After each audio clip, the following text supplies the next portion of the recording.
Nou, liewe vriende, ons kom by die laaste deel, of deel 5 van die Jabes gebed, en ons sluit dan die gebed af met die gevolgtrekking van dit wat Jabes gebid het, of dan die uitkoms op die gebed van Jabes. Nou, u sal onthou dat ons van die gebed van Jabes lees in 1 Kronieke 4 vers 9 en vers 10. So kom ons lees dan nou vir 'n laaste keer hierdie indrukwekkende gebed, hierdie tussenvoegsel tussen die lang rye geslagsregisters wat ons in die Kroniekeboek vind, en ons kry hierdie stukkie juweel van 'n man wat die God van Israel aangeroep het en hoe die Here dan op hierdie gebed gereageer het. 1 Kronieke 4 vers 9: En Jabes was meer geëerd as sy broers. En sy moeder het hom Jabes genoem en gesê: Ek het met smart gebaar. En Jabes het die God van Israel aangeroep en gesê: As U my ryklik seën en my grondgebied vermeerder, en U hand met my sal wees, en U die onheil afweer, sodat geen smart my tref nie. En God het laat kom wat Jabes begeer het. 'n gebed met 4 punte en 'n merkwaardige reaksie van die God van Israel. Ek wil vanmôre dan afsluit en met jou deel oor die uitkoms van hierdie gebed. En dan hopelik kom by die slotsom, of dan die gewaarwording dat jy 'n Jabes kan wees. Dat jy vir die Here groot dinge kan vra en dat die Here jou sal antwoord. Daar is 'n paar voorwaardes wat ons nou ten slotte ook na sal kyk, maar die grondslag is wanneer jy God aanroep, die Here jou gebed kan verhoor en sal verhoor. As ons inleidend nou vir die laaste keer na hierdie gebed kyk, dan maak ons, of kom ons tot die volgende baie belangrike konklusie. Ek lees in 4 vers 9 van die Kronieke-brief. Sy moeder het hom Jabes genoem en gesê: Ek het met smart gebaar. Jabes se moeder het skynbaar swaar en dalk 'n moeilike geboorte beleef met haar seun, en hom daaroor die naam gegee wat beteken smarte. So Jabes beteken smarte, want hy sê, ek het hom met smart gebaar. Dalk was daar komplikasies. Dalk was daar een of ander ding wat dit vir Jabes se moeder nie so 'n goeie en 'n wonderlike belewenis gemaak het. Behalwe dat enige barenstyd vir enige vrou maar traumaties en moeilik is, wil dit blyk asof sy 'n baie moeilike tyd beleef het.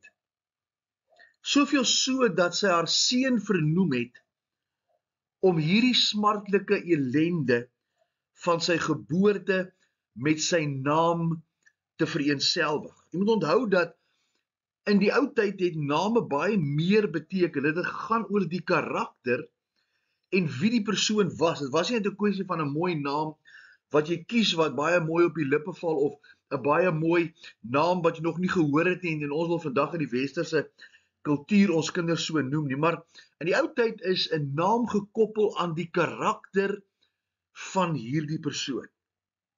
Dieselfde met Jabes.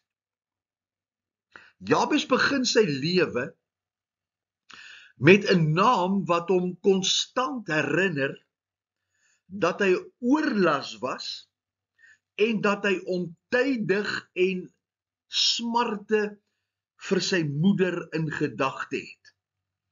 Hy is elke keer as sy naam genoem word, is hy daaraan herinner dat hy eintlik nie iets goeds was om oor na te dink nie. Ons lees egter dat God hom bevoordeel en dat hy bokant sy broers uitgestyg het. Dalk deur keuses wat Jabes gemaak het, dat hy die teendeel van sy vervloekte naam sou bewys, dat hy nie nodig gehad het om aan sy naam gestand te doen nie.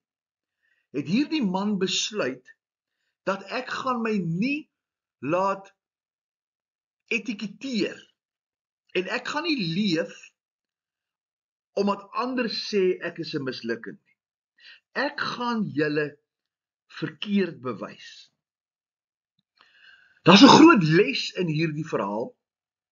En dit is dat God jou nie oordeel of jou voorspoed weerhou en aan die ander kant ook jou bevoordeel en dit vir jou goed is oor wat mense van jou dink of wat mense oor jou spreek of jou verlede teen jou hou nie. Met ander woorde, as God jou sien, dan sien hy jou die skepsel wat hy geskep het en laat gebore word, omdat hy nie foute maak nie. Vir Jabes se moeder was Jabes 'n fout of smart. Maar God oordeel jou nie oor wat mense van jou sê nie, oor wat oor jou uitgespreek word nie, en wat in jou verlede gebeur het nie. Hy is 'n God wat die skepingsdoel wat hy met jou het, eerste stel en nie bevoordeel of geraak word of geïntimideer word deur dit wat mense sê of dat wat jy sê. Die wonderlikheid van God se genade is dat hy, wanneer hy 'n mens vergewe, hy jou verlede uitwis en nooit weer daaraan dink nie. Dis vergifnis en genade. Hy vergewe jou asof jy nog nooit gesondig het nie, en hy maak van jou 'n nuwe mens, 2 Korintiërs 5 vers 17, soos asof daar nog nooit so 'n mens tevore was nie. So hy verander jou verlede, jou verlorenheid, jou rebellie, jou hardkoppigheid as jy hom aanneem. Sy genade is so groot dat vergifnis insluit dat hy jou verlede uitwis en hy nooit weer daaraan dink nie, asof dit nog nie bestaan het nie. Dit beteken egter nie dat God daarvan vergeet nie, want hy is almagtig, maar dat wanneer die Satan as aanklaer hom herinner aan die sondes en die tekortkominge en die verlede van 'n mens, God vergewe terwyl hy onthou. En hierdie is 'n ongelooflike belangrike ding om te verstaan. God vergewe nie as hy vergeet nie. Dan sal geen mens vergewe wees nie. Hy vergewe terwyl hy onthou. Want sy genade wis daai sonde uit asof dit nog nooit bestaan het nie. Want die straf vir jou sonde is eenmaal ten volle betaal aan die kruis. En daarom kan dit nie weer teruggeroep word nie. Alhoewel God nooit kan dit vergeet in ons menslike taal. Dit is ware genade. En dit is volmaakte vergifnis. Dis net Satan wat die mens aan sy verlede herinner. En daarom is dit bloot net 'n opinie en nie die werklikheid binne die grootheid van God se genade en se vergifnis nie. Iemand het gesê, as die duiwel jou herinner aan jou verlede, nadat jy jou verlede vir God gegee het en jou vergewe het en jou 'n nuwe mens gemaak het, as hy jou herinner aan jou verlede, al wat jy moet doen is, moenie teruggaan na die verlede nie, herinner hom aan sy toekoms. Want die Bybel sê, hy gaan aan die einde vernietig word en in die hel gewerp word. So met ander woorde, dit is belangrik. Dat is net die duiwel wat die verlede kan opbring. God sal nooit, as dit vergewe is, jou verlede opbring en dit teen jou hou nie. In Micha 7 vers 19 lees ons dat die Here sê, U sal al hulle sondes in die dieptes van die see werp. Hebreërs 8 vers 12 sê, want ek sal barmhartig wees oor hulle ongeregtighede en aan hulle sondes en hulle oortredinge nooit meer dink nie. Psalm 103 vers 12 sê, so ver as die ooste verwyderd is van die weste, so ver verwyder hy ons oortredinge van ons. Daar was 'n ou oom in Port Elizabeth wat al uitgesê het, 'n Engelse oom wat gesê het, hy werp jou sondes in die diepste van die see, hy verwyder dit so ver as die ooste van die weste is, en dan slaan hy 'n bordjie op die strand in wat sê no fishing. Dit kan nie weer uitgehaal en teruggeroep word. Kom ons kyk so 'n bietjie na God se reaksie op Jabes se gebed. Vers 10b sê van 1 Kronieke 4, en God het laat kom wat hy begeer het. Psalm 50 vers 15 sê die Here, en roep my aan in die dag van benoudheid. Ek sal jou uithelp en jy moet my eer. Ek gaan jou nie uithelp uit jou ellende, dat jy kan aangaan uit jou, omdat jy uitgevang is in jou ellende, nou beter en reggemaak is nie. Ek gaan jou uithelp en jy sal anders wees en die uithelp gaan maak dat jy my daarvoor sal eer. In Jeremia 33 vers 3 sê die Here, roep my aan en ek sal jou antwoord en jou bekend maak groot en ondeurgrondelike dinge wat jy nie weet nie.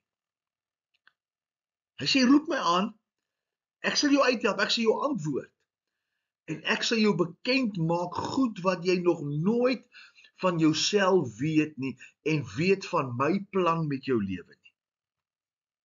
Filippense 4 vers 6 en 7 sê, wees oor niks besorg nie, maar laat julle begeertes in alles deur gebed en smeking met danksegging bekend word by God. Met ander woorde, ons moet ons begeertes deur gebed aan God bekend maak. Ons gaan nou kom by hoe God antwoord. Maar vers 7 sê, as God antwoord, dan antwoord hy en die vrede van God, wat alle verstand te bowe gaan, sal julle harte en julle sinne bewaar in Christus Jesus.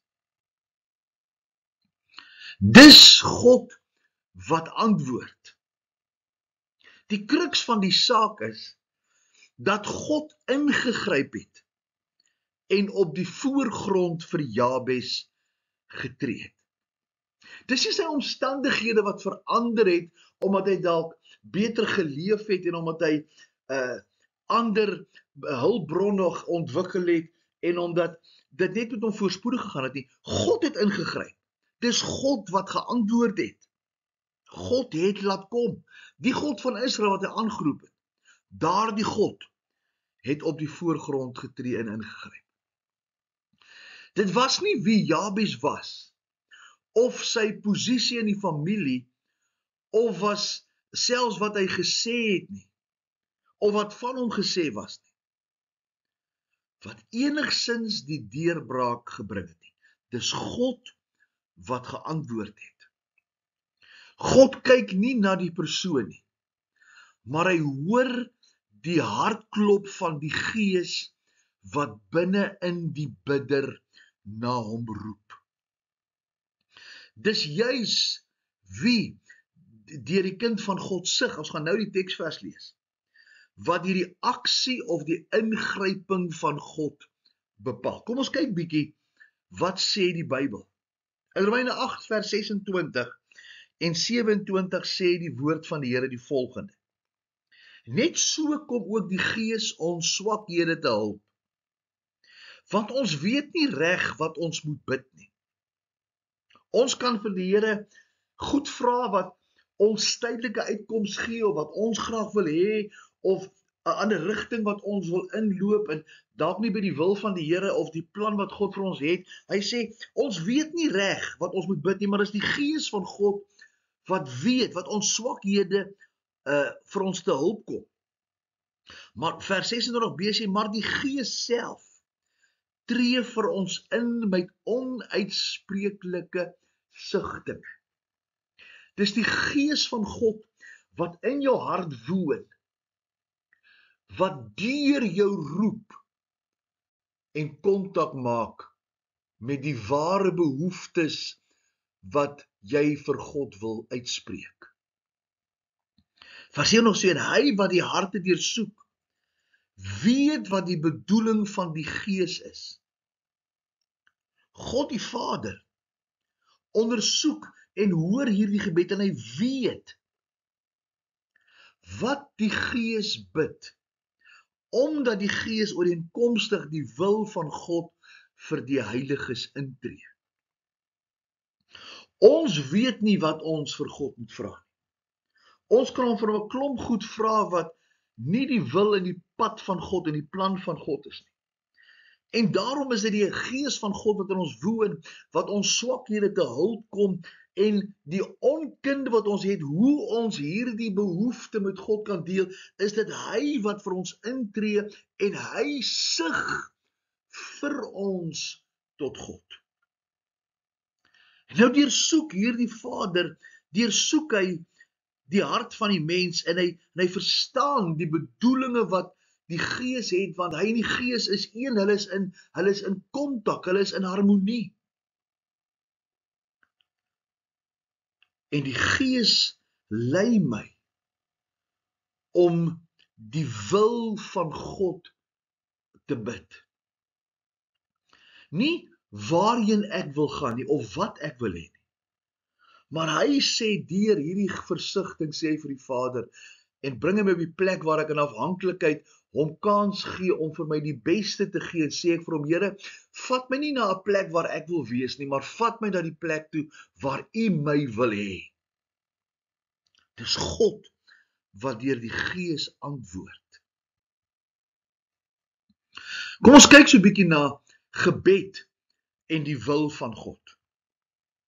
Paulus maak 'n belangrike opmerking en stel die standaard vir gebedsverhoring.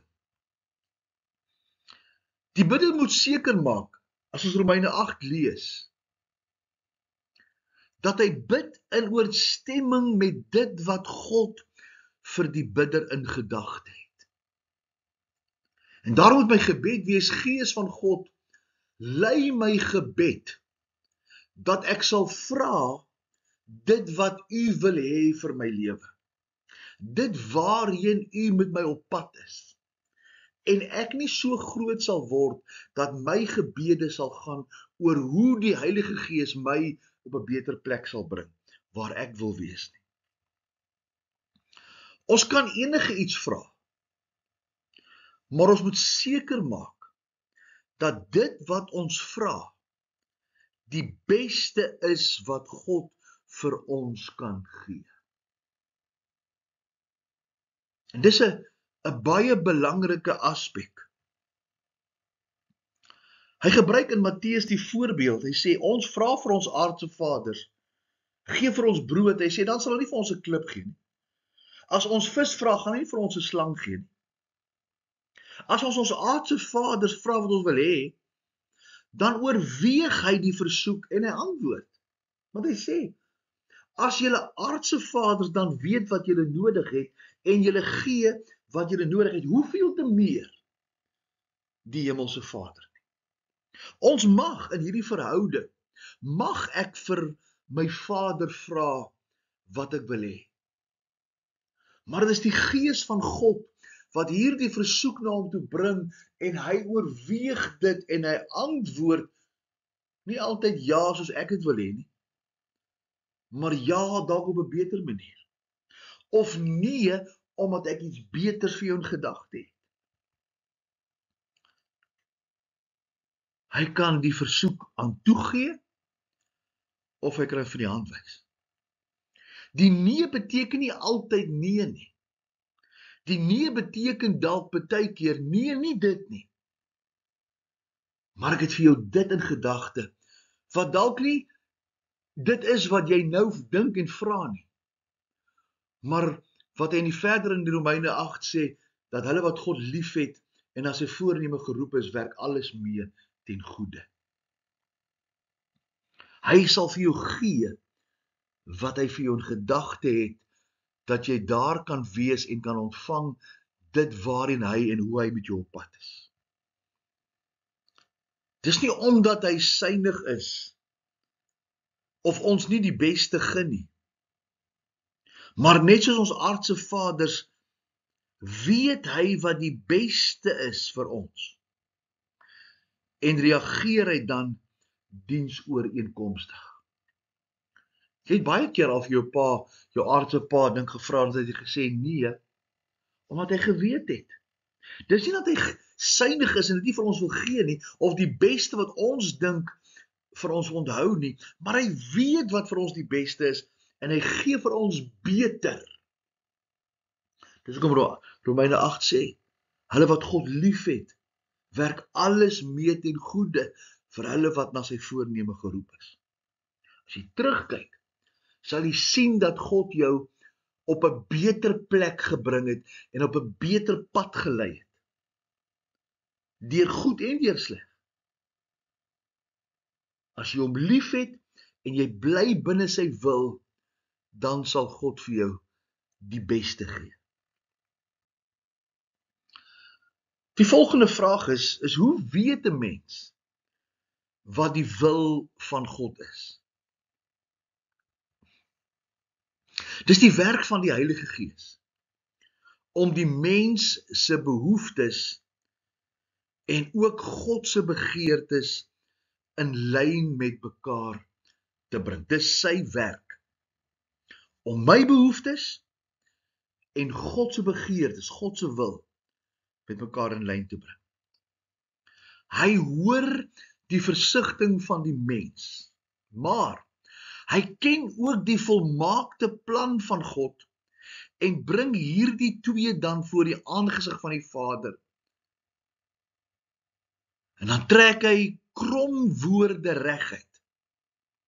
Dat dit wat jy bid, ontvang jy, dat dit God sal verheerlik en dat dit binne sy volmaakte wil val. Johannes 14 vers 17 praat van hierdie baie belangrike verskil. Hy sê, die Gees van die waarheid wat die wêreld nie kan ontvang nie, omdat die wêreld hom nie sien en hom nie ken nie. As jy die Gees van God nie in jou hart het nie, dan kan jy hom nie sien nie en jy kan hom ook nie ken nie. Hy sê, maar julle ken hom. Hoekom? Omdat hy by julle bly en in julle sal wees. Hoe weet ek die wil van God vir my lewe?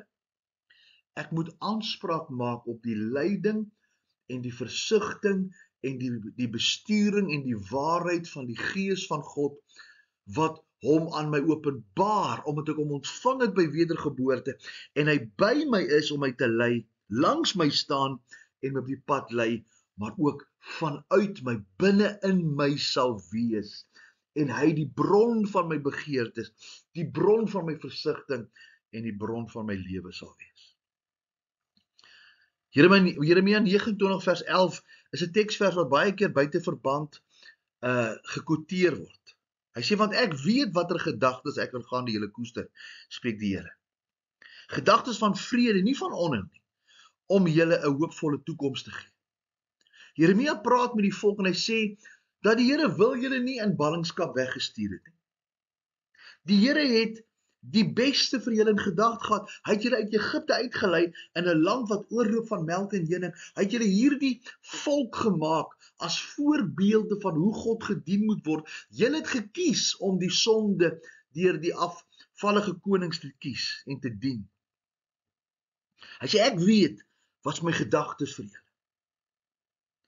En hy sê dan in vers 12, hy sê, hoe kom julle uit by hierdie gedagtes van vrede en 'n hoopvolle toekoms?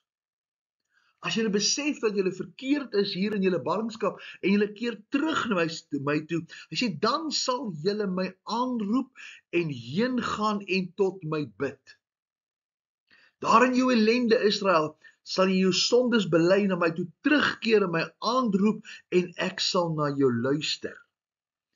En julle sal my soek en vind as julle na my vra met julle hele hart. Dit is maklik om te sê, die Here wil vir jou net voorspoed. En dis waar die voorspoedsteologie so gevaarlik is. Want die Here het die beste in gedagte, maar die beste beteken nie as ek sy kind is, dat ek nie sal ellende hê nie. Ek het ellende omdat ek die vyand van die duiwel is, en ek het ook ellende omdat ek verkeerde keuses maak. Hy sê, maar in daai krisis, as ek besef dat ek op die verkeerde pad is, sal ek die Here aanroep, ek sal hom aanbid, ek sal terugkeer, dan sal hy luister. Hy sê, julle sal my soek en my vind, as julle aan my vra met julle hele hart. Hoe weet 'n mens wat die wil van God is? Roep hom aan, keer terug na hom toe, vra vir hom, wat is die plan van die Here, en vra dit met jou hele hart. Moenie vir hom iets vra, maar 'n ander uitkoms verwag nie. Kom ons kyk ten slotte na die Jabes gebed in die praktyk. Jabes se moeder het hom 'n naam gegee en sy naam het ellende en hartseer beskryf en vertolk. Elkeen van ons kan hierdie gebed bid wat ons lewens dramaties kan verander. Jy het nie nodig om nie te bid en nie hierdie gebed vir die Here te vra, hierdie uitkomste te vra, omdat jy 'n verlede het. Of wat iemand vir jou sê, maar die Here sal nie vir jou dit en dit gee nie, want ons dink nie jy is dit werd of jy kan dit ontvang nie. Jabes se moeder gee hom 'n naam wat eintlik sê jy verdien niks. Maar hy bid hierdie gebed. En so kan elkeen van ons hierdie gebed bid en dit kan jou lewe verander. God het 'n besondere verbintenis met elke mens gemaak, deur verantwoordelikheid vir elkeen te neem, deur te sterf in sy plek. En deur te sterf in jou plek, wil die Here dit vir jou moontlik maak, dat as jy hom kies, hy vir jou 'n nuwe mens kan maak. En dis die begin, dis die oorsprong van hierdie gebed. Jy kan nie vir die Here goed vra, as jy dit nie vra vanuit die perspektief van 'n verhouding nie. Ek kan vir my pa dit vra, omdat ons in 'n verhouding is. Ek kan nie vir 'n vreemde pa iets vra, en hy dit vir my moet gee nie. En so wil baie kinders van baie mense, wil 'n ander God dien, maar hulle wil vir die Here dinge vra en verwag, dat hy maar nou moet pa staan, en dan is hy nooit saam met hulle in 'n verhouding is. My pa kan alleenlik vir my gee, omdat hy my pa is. Kan nie aanspraak maak op goed by 'n ander pa nie. Want om tot God te roep, spreek van, ek praat vanuit 'n verhouding. Indien ek 'n lewende verhouding met die saligmaker het hy jou 'n nuwe naam gegee, dat jy kind van God is. Maak nie saak wat die wêreld van jou gesê het nie. Maak nie saak hoe verlore en hoe ellendig jy is nie. God gee vir jou 'n nuwe naam, die oomblik as jy sy kind is. Johannes 1 vers 12 sê, Hy gee jou die reg om 'n kind van God te word en hy noem jou kind van God. Hy sê ek is jou pa en daarom kan jy sy kind wees. 'n Nuwe naam, 'n nuwe verhouding, 'n nuwe uitkoms. Bid hierdie gebed vir die volgende 30 dae en begin deur jou naam voor die Here God te noem. Maak aanspraak en wanneer jy hierdie naam noem, sal die Heilige Gees ook, hy wat oortuig van sonde, geregtigheid en oordeel, ook vir jou wys in watter verhouding jy met hierdie Vader staan. Dat die naam wat jy is en die verhouding wat daar is nie eg is nie. Of dat daar dinge tussen jou staan en hom staan. En daarom is hierdie gebed 'n verootmoedigingsgebed. En dis hoekom ek sê 30 dae dat jy begin om vir die Here te sê, Here, hier kom Jabes. Sien Jabes. Onthou die plan wat jy met Jabes het. En kom ons begin, Here, vanuit hierdie verhouding, dat ek sal regmaak met U en reg lewe met U. Dat U kan vir my gee wat U vir my in gedagte het. Nie wat ek wil hê dat ek beter leef nie. Bid aan hierdie gebed oor jou lewe met 'n verwagting en kyk hoe die Here jou omstandighede verander en jou gebruik.